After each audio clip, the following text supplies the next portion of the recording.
She was 20 years old, royal blood, dragged through Rome in golden chains. Then she was murdered on her own sister's orders. For nearly a century, archaeologists believed they had found her bones. In January of 2025, DNA proved them wrong.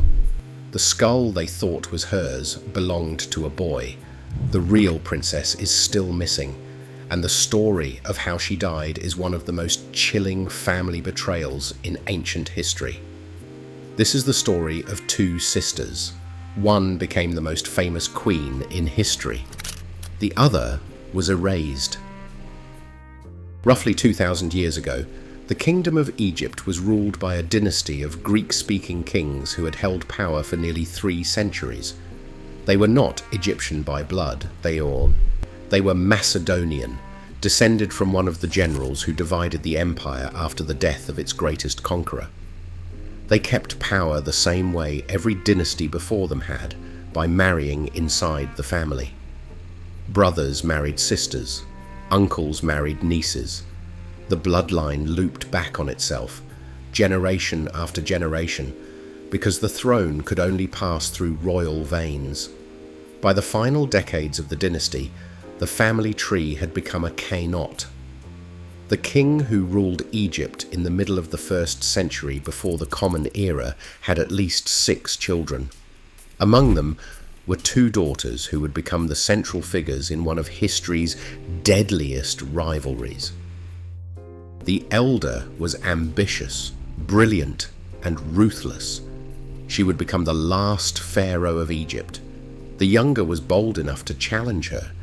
She was 15 years old when she made her move.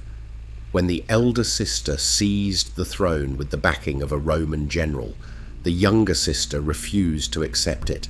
She allied herself with a faction of the Egyptian military and declared herself co-ruler alongside her brother, who was still a teenager at the time. For several months, she led a rebellion against the most powerful woman in the Mediterranean. It did not end well. The Roman general crushed the rebellion in a brutal siege. The younger sister was captured alive, and then something happened that had never happened before in the history of Rome. She was paraded through the streets of the capital in golden chains during a triumph, a public celebration of military victory. Roman crowds were used to seeing defeated kings and captured generals marched in humiliation, but they had never seen a princess. The sight of a young girl in chains disturbed the Roman public so deeply that, according to ancient writers, the crowd turned against the general. They shouted for her release. Some wept openly. The spectacle that was supposed to celebrate Rome's power became a moment of public sympathy for the prisoner. The general spared her life. She was sent into exile at a famous temple in a Greek city on the coast of modern-day Turkey, a city called Ephesus. The temple was one of the most sacred sites in the ancient world, dedicated to the goddess of the hunt. Under its protection, the young princess was supposed to be safe. She lived there quietly for several years. She was no longer a military threat. She had no army, no allies, no way back to Egypt. But her sister did not forget her. By this time, the elder sister had taken a new Roman lover, one of the most powerful men in the Republic. She convinced him that her younger sister was still a danger, that even in exile she could inspire another rebellion, that as long as she breathed, the throne was not secure. The Roman agreed. He sent soldiers to the temple at Ephesus. They found the young princess on the temple steps. She was roughly 20 years old. They killed her there, on sacred ground, in a place that was supposed to be sanctuary. The ancient writers record the event in a few brief lines. It barely registers as a footnote in most histories of Rome. But it was a turning point. A queen had ordered the murder of her own sister and convinced her foreign lover to carry it out. The dynasty that had survived 3 centuries of intrigue, war, and incest had turned its blade inward. The younger sister disappeared from history. No tomb was ever officially recorded. No monument was built. The elder sister's name became immortal. The younger sister's name was barely remembered until 1926. That year, an Austrian archaeological team was excavating a ruined structure in the ancient city of Ephesus. The building was shaped like an octagonal structure, an unusual design that stood out among the classical ruins lining the city's main street.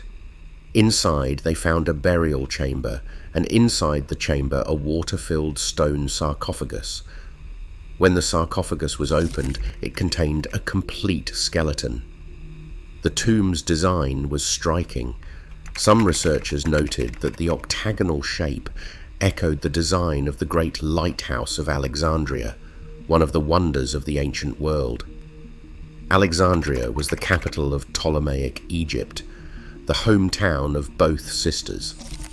The location was equally suggestive. The tomb sat in the heart of Ephesus, on the main ceremonial street. Whoever was buried here was someone of extraordinary importance, not a merchant, not a soldier, someone whose death demanded a monument in the center of a city. The pieces seemed to fit. A young person, a royal-style tomb, a building that referenced Egyptian architecture, a location in the same city where the younger sister had been murdered.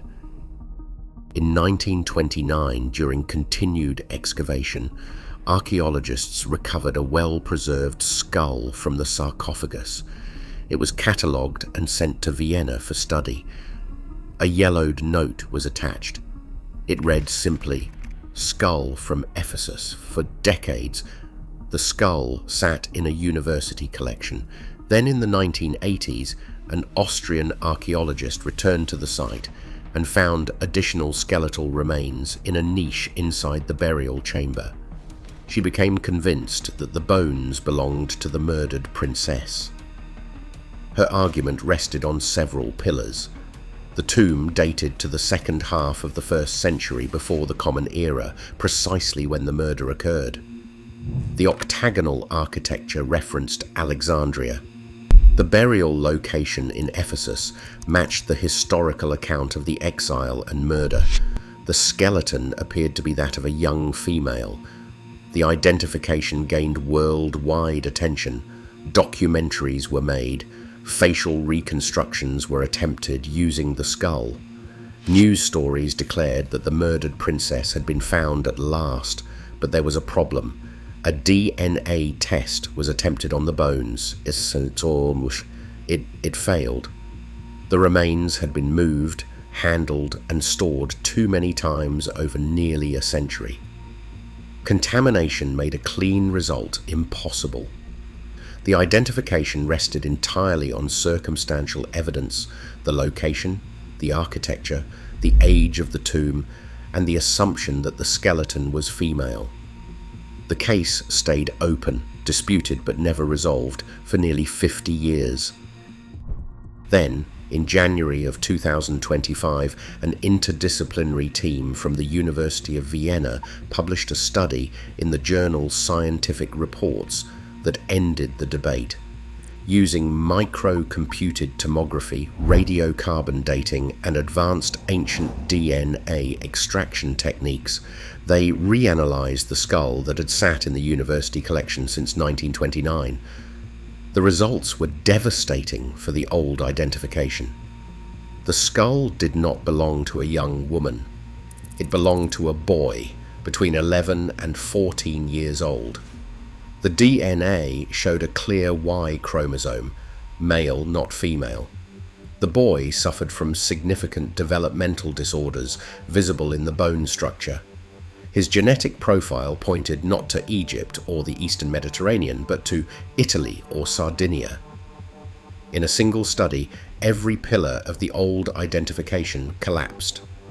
The skull was the wrong sex, the wrong age, the wrong ancestry, and the wrong origin.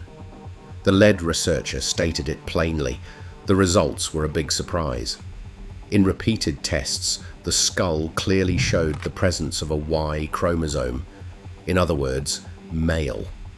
The murdered princess had never been in that sarcophagus.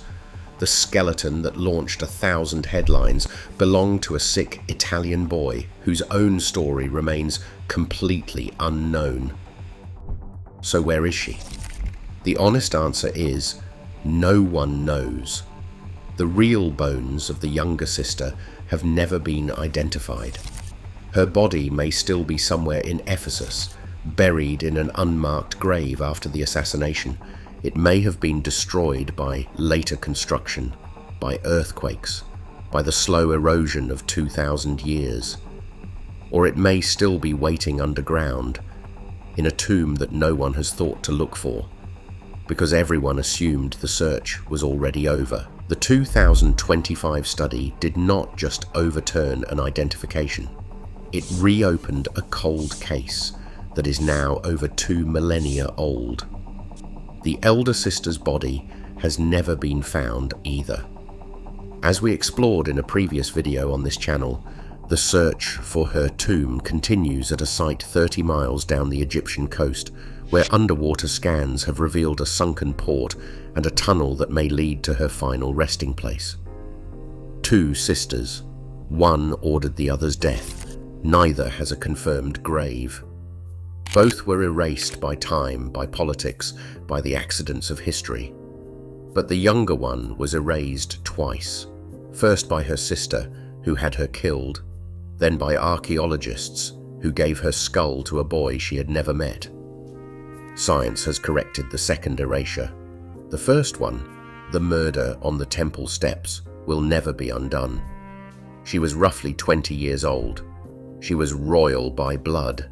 She was killed because her own sister saw her as a threat, and after 2,000 years, her bones are still missing. The search continues. Thanks for watching. If this story stayed with you, subscribe and turn on notifications. We cover DNA mysteries, ancient forensics, and the cases history tried to forget.